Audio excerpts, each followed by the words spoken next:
Touchdown, Chargers!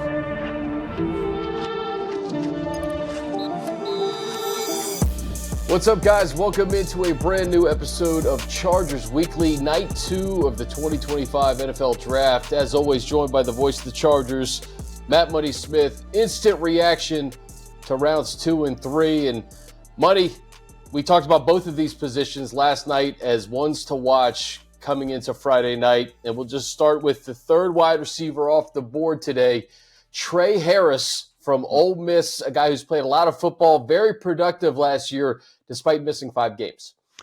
Huge, just huge. We were talking about who might be available, and I had no inclination to think that he would be there at 55. It's too.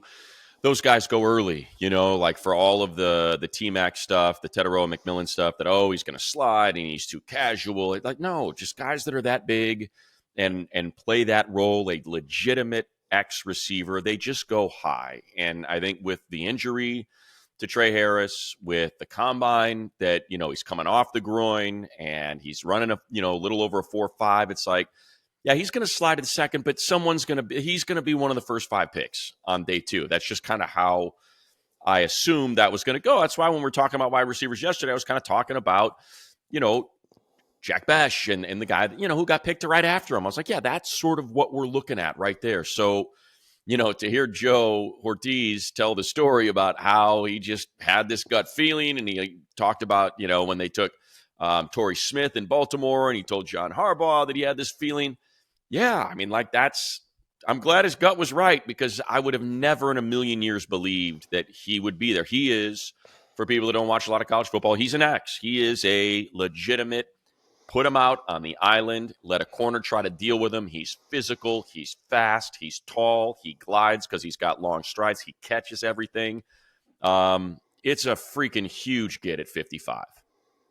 It is, and that's why we say be patient throughout this whole process, right? We talk about DK Metcalf and Higgins, T. Higgins, who just was not going to be available. It's like you're banging your head against the wall trying to find that perfect fit, and knowing that you have Ladd already on the other side, knowing that you brought in Mike Williams, knowing that you have Tyler Conklin to go with Will Dissly, you remade the backfield now with Najee Harris and Amari Hampton. We talked about all the strengths and attributes that Hampton has that's going to help Herbert in this offense. Now you bring in a guy who was uber productive over the last couple of years at Ole Miss and had over 1,000 yards receiving in 8 games last year, Muddy. I mean, his numbers are off the charts. He's a playmaker. He fits that X position. I was reading in Dane's Beast that I think his favorite route's the slant route. Cool nugget that he and Malik Neighbors played together. He was the quarterback on that team. How about that? So it just shows what an athlete he is. And I think he's just going to fit really nicely into this offense. You lose Joshua Palmer, and we saw Quentin kind of take a step next year, but to have this young nucleus specifically with Ladd and Harris, it's a good thing for Justin Herbert, a good thing for the Powder Blues. Yeah, it is. And I'm trying to get my camera all sorted out because I got a million computers and a million different things. So I'm trying to get over here so I can see this. This was my favorite thing about Tre. I think this kind of illustrates what we're talking about. So his last, because he had the groin, he missed weeks 8 through 12. So he comes back in week 13. He's clearly not right. But so Kentucky, all SEC games, Kentucky, South Carolina, LSU, Florida, right? They're putting guys in the league. They're putting defensive backs in the league. You think about Hairston, South Carolina, Emilani, LSU. Like, these are top shelf NFL players. And my favorite thing of all of the stats in those 4 games, his long reception, 48, 57, 47, 43. It's a dude that takes the top off. That was his long. So that's what we're talking about. A true X. Go get it, and he gets it. And that's kind of what we're talking about. Like when you go through, when he was at La Tech for those 3 years, and he's an older guy because of COVID and all that, so he gets that extra year of production. But when you go through his year by year, right?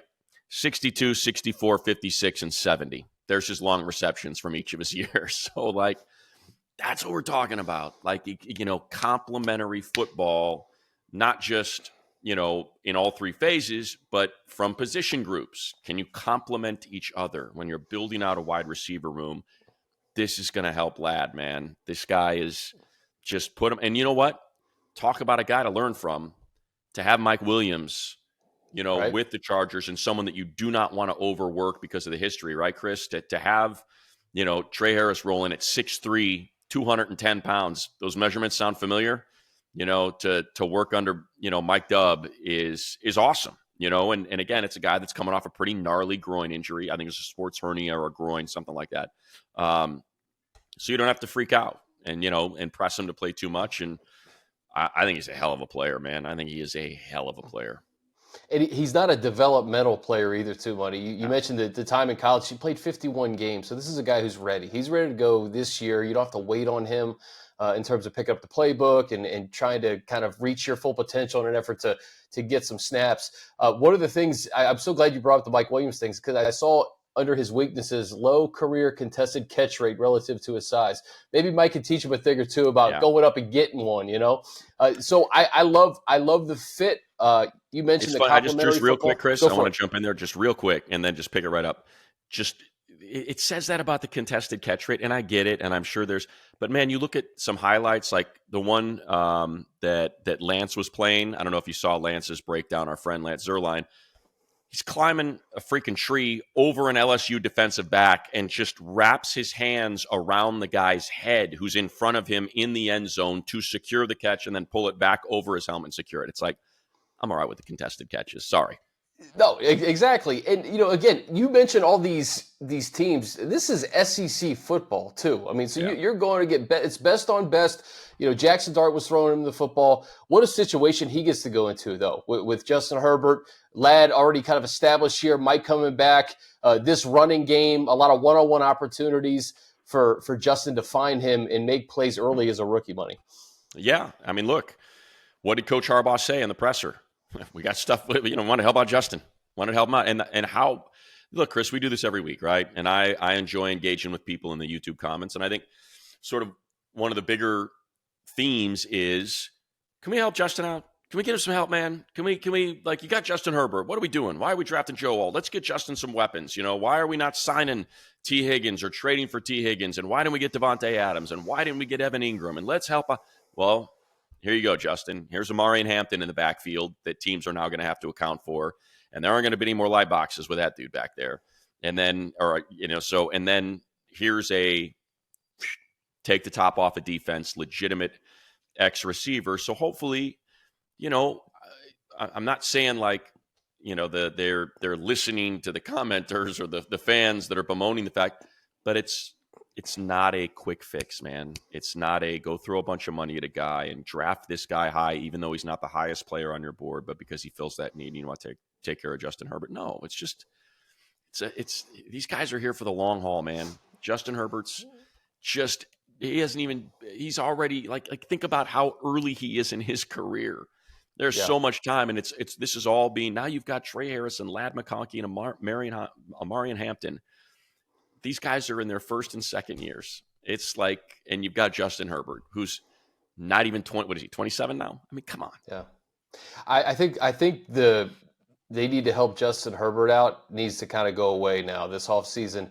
You bring in a guy that he's very familiar with in Mike Williams, had great chemistry with. Yeah. You bring in Mekhi Becton. You brought in Joe Alt last year to protect Justin Herbert. You got Rashawn Slater, who's due for a big deal on the other side. That running game is going to make Justin Herbert even better this year. You have durability with Hampton, durability with Harris, being able to chew clock when you need to. Ladd McConkey, who knows what else may be in store. Tyler Conklin to go with Will Dissly. So I think that they've done a lot to help Justin, to lift this offense, to make it more dynamic, to score more points, frankly. And again, I think that narrative of Justin Herbert needs more, I think he got a lot this offseason, and maybe he'll get even more tomorrow in the back half of free agency. Yeah, I think that, the one thing, as they were, I was texting with some friends as they were on the clock in the second and the third, and I'm kind of looking at, and clearly it was they had blinders on for Tre Harris, just based on the discussion and the fact that they wanted to trade up to ensure that they got him. And John Spanos was like, And I think as he talked about, John said, look, there's players here. I don't think he's going to go based on who's in front of us and the fact that Green Bay had just taken Matthew Golden. Tampa had just taken Emeka Egbuka. So, they're like, I think we're good. That's just, but I look at what was behind him and it's like, these are 3-4 guys that I was texting with my friend. I was like, oh gosh, Besh is there, man. Besh is there. Yeah. And then I'm like, could they take Trey Amos? Fits Minter's scheme perfectly. Here's your corner.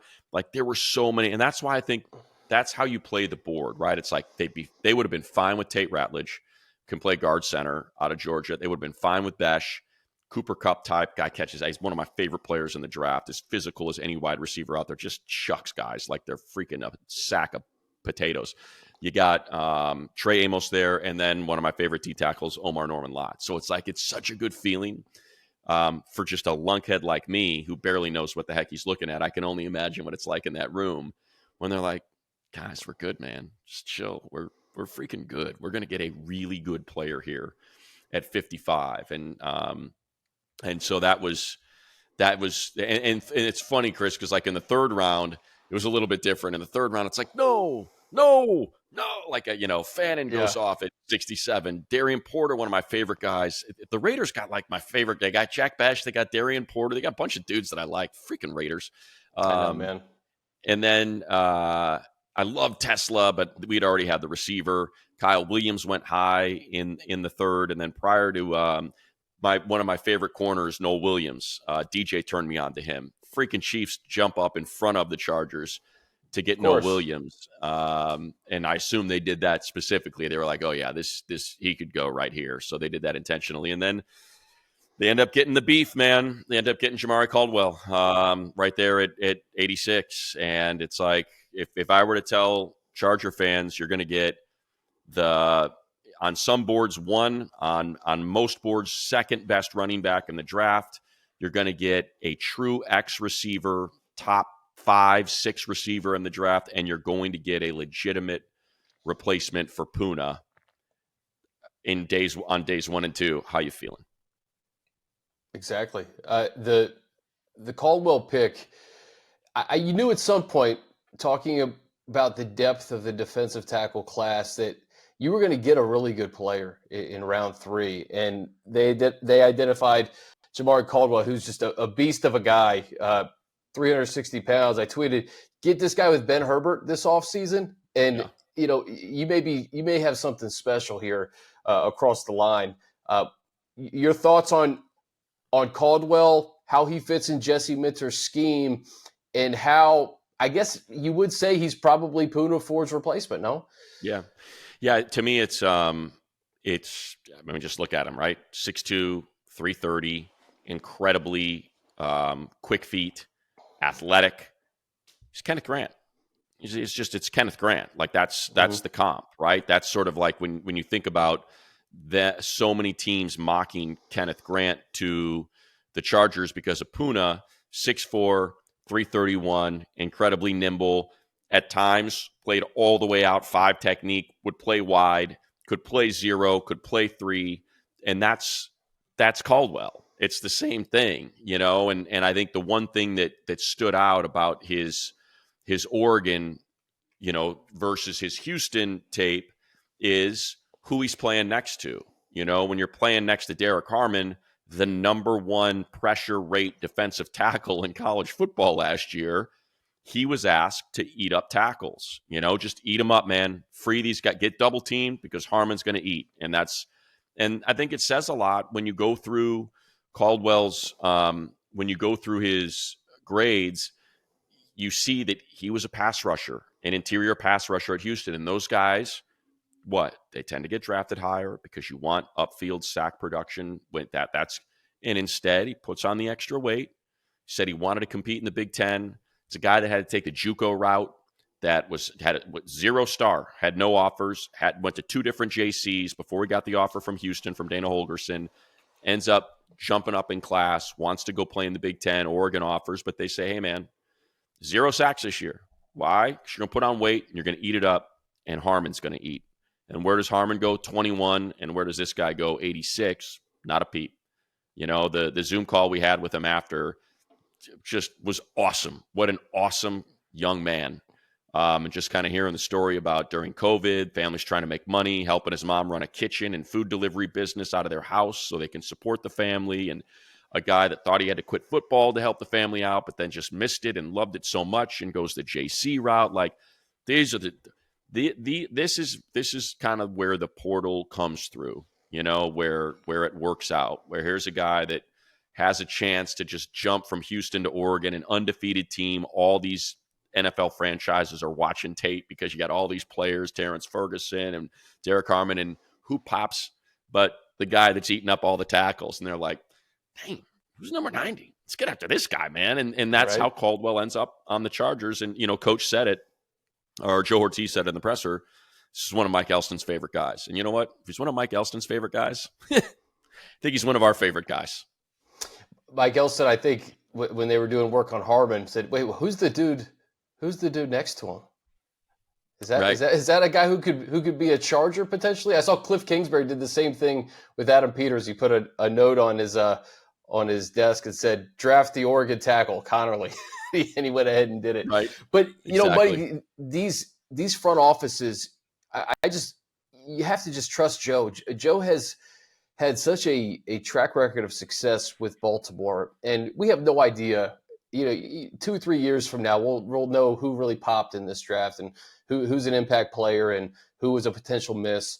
But if you just go off his track record of Baltimore, you see what they did last year, especially early, getting Alt and Ladd and a pair of starting corners in the 5th round, and hopefully Junior Colson pops here this year, who they drafted in the 3rd. You just have to trust this process. How beneficial do you think having Coach Harbaugh and Coach Minter and all these guys from Michigan in the building, just a couple of years removed from seeing some of these guys in the Big Ten perform? I mean, I just think that's another kind of hidden advantage that the Chargers have, because these guys have been so close to the college game. And we talked about it last year, but it still proves true in 2025.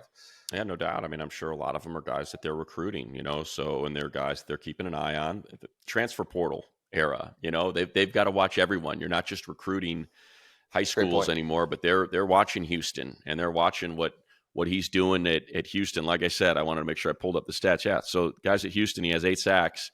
He comes to Oregon, and they're like, yeah, dude, things are going to be changing. But he ends up having a ton of hurries, a ton of pressures. That's the ball. That was one of the things about Kenneth Grant I definitely appreciated, was, how frustrating it is when a guy is clearly going to lose the pass rush battle and doesn't get that arm up. And that's one thing that Kenneth Grant does better than almost anybody that you'll watch. He is so good at timing it, at seeing it. He rushes with his head up, Aaron Donald style, and he'll get that hand up. And it's something that Caldwell does very well too. It's not just put your head down and bull rush and try to get in there and have no idea what's going on around you. He's a very aware person. So that's something that I think is a huge benefit, because it was something that Puna was really good at as well last year, and I thought was sort of maybe underreported just because of how good all around he was playing. But that was something that it felt like we were talking about almost every single game. He'd get that mid up and could time it and could redirect passes, and Caldwell is good at that. Like, I think, so why is he available? Well, if these guys are so good, why is he available? Because he's 6'1", because because the combine numbers didn't match what you see on tape. The athletic numbers and the profile of the combine was not, he's a 5'1", 640 guy, a 1'8", 6'10", a 27-inch vertical jump. Well, what does that matter? Well, that usually tells you about explosion and whether or not they got good get off. And so you slip. 6'2" and an 1/8. Sorry, 6'2" and an 1/8, 332. So that's kind of how that happens and how you end up with a Jamaree Caldwell. But man, I'm excited about, this guy's incredibly excited about him and how he fits in and how needs can meet BPA, best player available, and it felt like for these 3 guys, I think in the 3rd, look, I'm not going to say that I'm sure that there were some other players that could have had very similar grades as Caldwell. It just some of the guys that I was thinking about that were possible right there. I was thinking maybe like a Miles Frazier or an Embo or kind of one of those interior linemen. But you got a D tackle, like I said, man, got a D tackle, a wide receiver, and a running back in the first 3 rounds. Money, it's almost an impossible task to do these mock drafts. Every front office is different. Everybody has a different way of evaluating some of these players, whether it's scheme, whether it's, where they're projected, whether it's need. Just an example, it's even at the quarterback position. I mean, the lead tonight, if you're an NFL fan, from like a general perspective, is that Shedeur Sanders did get drafted, but Dylan Gabriel did. Jalen Milroe did. Yeah. Tyler Shuck did. Yeah. And it comes down to the coaches in the building, the scheme, and what they like, what they see, and how they feel like that player can fit into their locker room. And I guess just seeing some of these guys come off the board maybe earlier or later than expected, it just shows you that all 32 front offices are so uniquely structured that you have no idea how this puzzle is going to play out. You see these analysts who are plugged in as anybody, they don't know what's going on. Yeah. It's, I feel bad for Shedeur kind of. I do think there's a bit of a, you made your bed, now you got to lay in it there. But, I think he's certainly better than a guy that should be drafted in the 4th round. And I think now it's just really gotten away from him because that's a tough guy to bring in as a backup.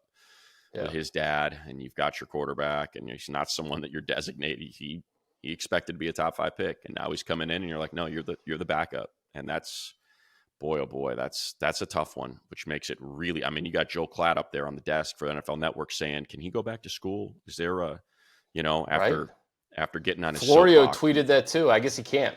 No, of course he can't. I mean, it's like. And remember, so many of these guys were lecturing the audience about what a great travesty this was. And it's like, well, the NFL's a quarterback league. If they like the quarterback, they're going to take the quarterback. If they're concerned about the quarterback, they're not going to take the quarterback. It's not an anonymous NFL player or anonymous NFL assistant coach that's going to share a story that's unflattering. It's going to change their mind. And everyone's all of a sudden going to take them. Sorry, my dog scared the hell out of me. Just stuffed her nose in my arm. Didn't know she was in here. I had the door closed. You know what I mean? Like they're not going to not draft him, but that's neither here nor there. I think to your point, Chris, that is a great point about how unique each of these front offices are. I think so much of it is, trying to predict how they're thinking and what kind of runs they're going to run into. So this goes back to last year, right? We did this exact exercise last year. You take Malik Neighbors at 5, and what tackle are you taking at 37? Suamatia, whatever, who we're never going to hear from again, who the Chiefs took in the 2nd round, right? Instead, it's Alton McConkey. Okay, you take Golden. What running back you getting?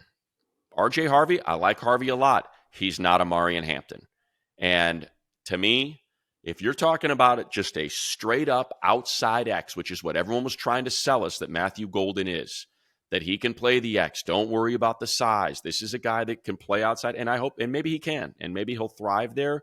But to me, if you're just talking about a straight up X receiver, and I got Hampton and Tre Harris versus Golden, and the very next back that was taken was at 60 by the Broncos, RJ Harvey, who I think is a really good back.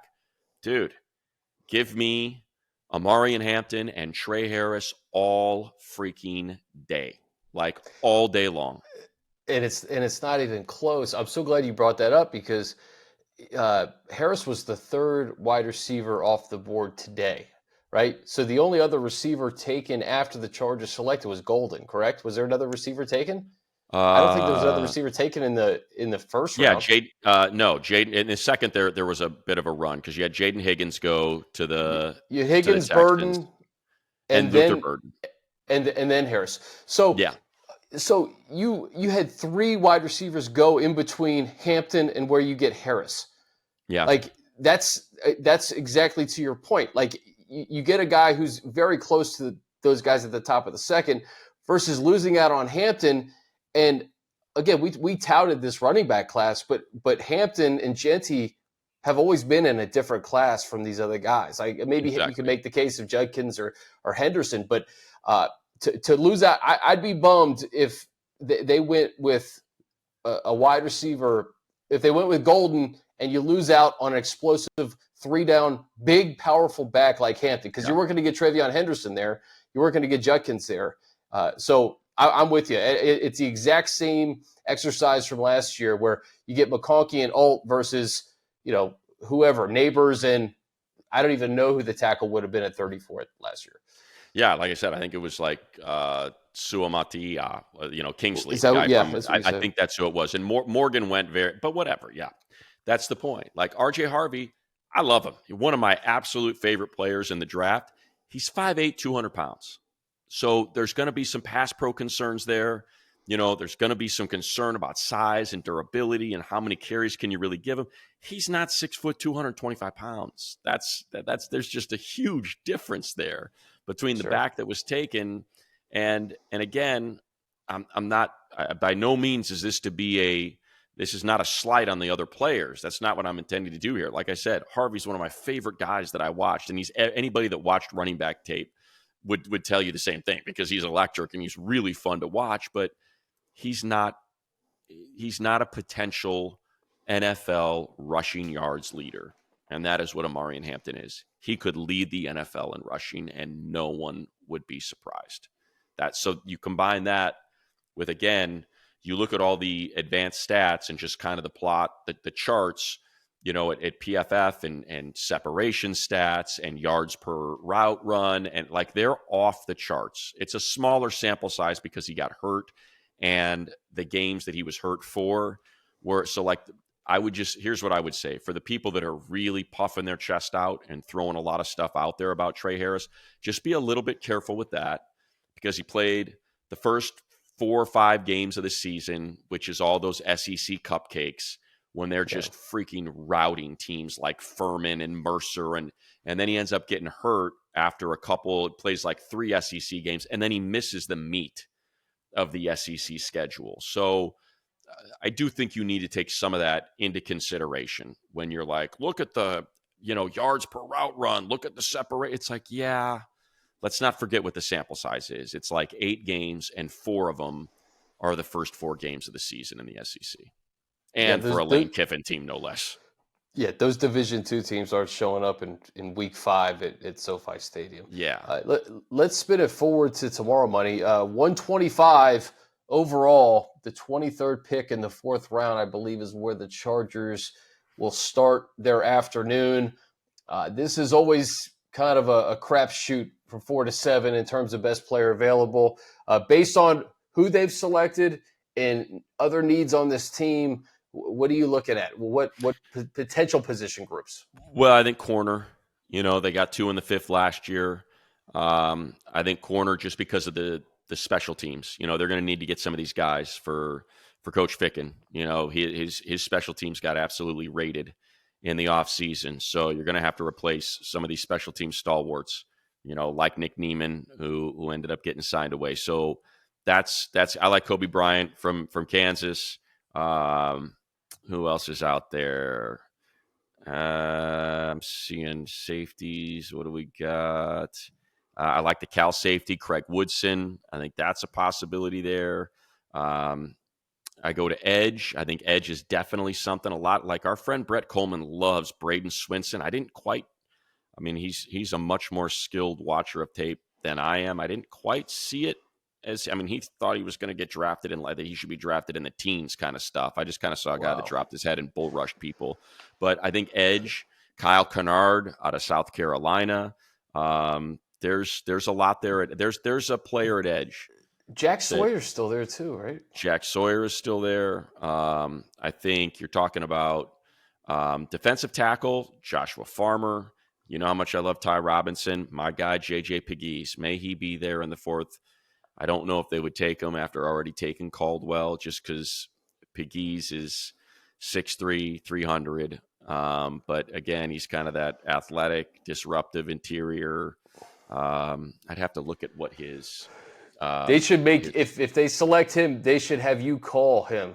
I'm telling you, man. JJ, we've been talking about you on Chargers Weekly for a month, pal. You're my guy, dude. You are my guy. I want to see. Darn it, I can't find these. Are just his weekly grades. I want to see where he lined up, just so I could kind of see where. Yeah, as you do that, Braden Swinson is the. I just think it's Swinson's a little too repetitive. still there. Swinson's the best available edge. It looks like. So the big ones for me, like if you're telling me what I'd like to see, you know how I feel about Jake Majors, the center from Texas. Big fan. I think you could probably get him in the 5th. Drew Kendall is someone that would make sense out of Boston College. Just the style of offense that they play, the fact that his dad's Drew, his dad played in the NFL for 13 years. So you got that. Offensive guard, someone we talked about yesterday, Miles Frazier, is still there. Jackson Slater from Sac State, one of those small school guys, still there. I love the story. I don't know, if he would be there with the second to last pick in the draft, but the Thomas Perry story out of Middlebury, that'd be a fun one. By all accounts, our man Duke Manyweather says he's as good of a guy that he has ever coached, and just, decided to stay at Middlebury and play D3 and dominate the competition there the whole time. So those are three guys that I would kind of keep an eye on. And then let's see, tight end, my guy Fannin going to the Browns. Let's go, dude. That's another guy. They scooped him. I knew he wasn't going to last till the back. I knew that he was going to have to be a pick at 55 if they were going to get him. They wouldn't last until Gunnar Helm. I like Gunnar. I like Mitchell Evans. So those are the two. I think those are the two that I would keep an eye on. I think you'll probably have to go 4th round for either of them. Wide receiver, I mean, there's still some like Torrey Horton, Jalen Royals, Isaiah Bond if you just want pure speed, Tez Johnson if you want someone who's really small.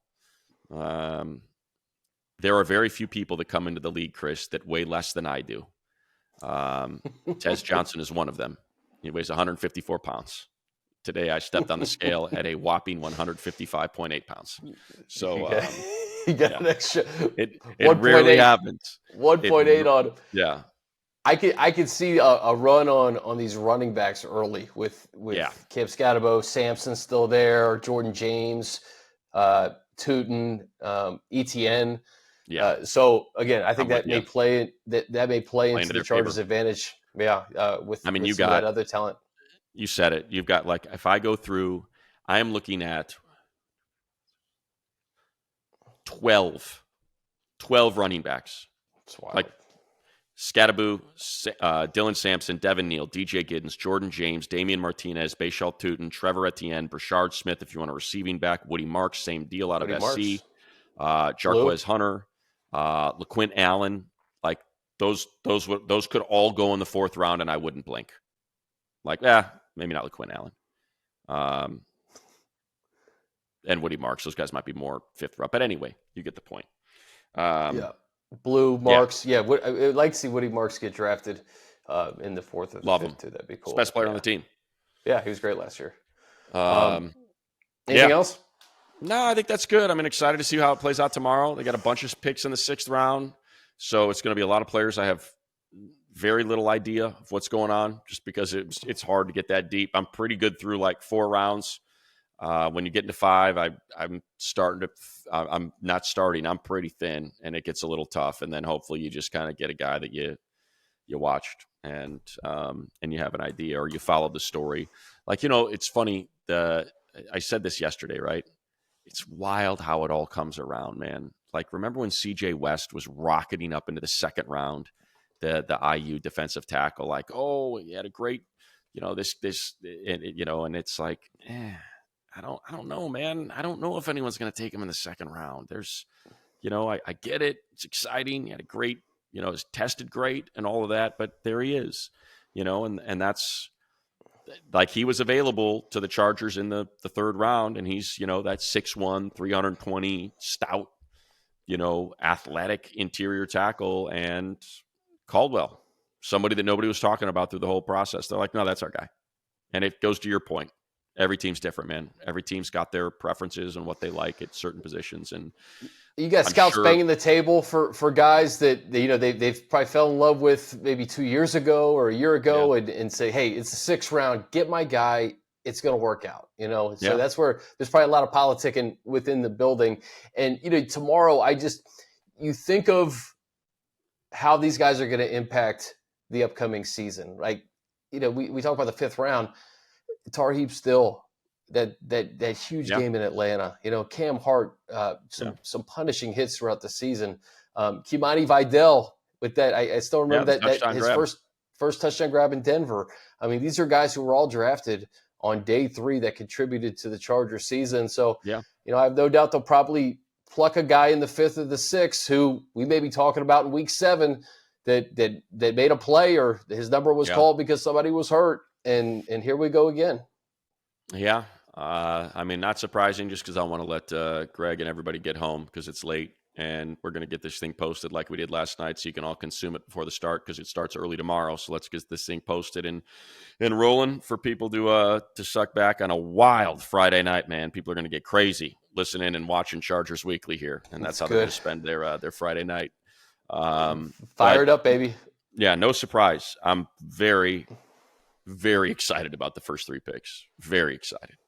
Yeah, I'd say it's a good day to be a Chargers fan, to get another weapon for Justin and another big defensive tackle across Jesse Minter's defense. Monty, we will do this again tomorrow, wrap this thing up. Always appreciate you guys watching, listening, and consuming Chargers Weekly. We'll see you tomorrow.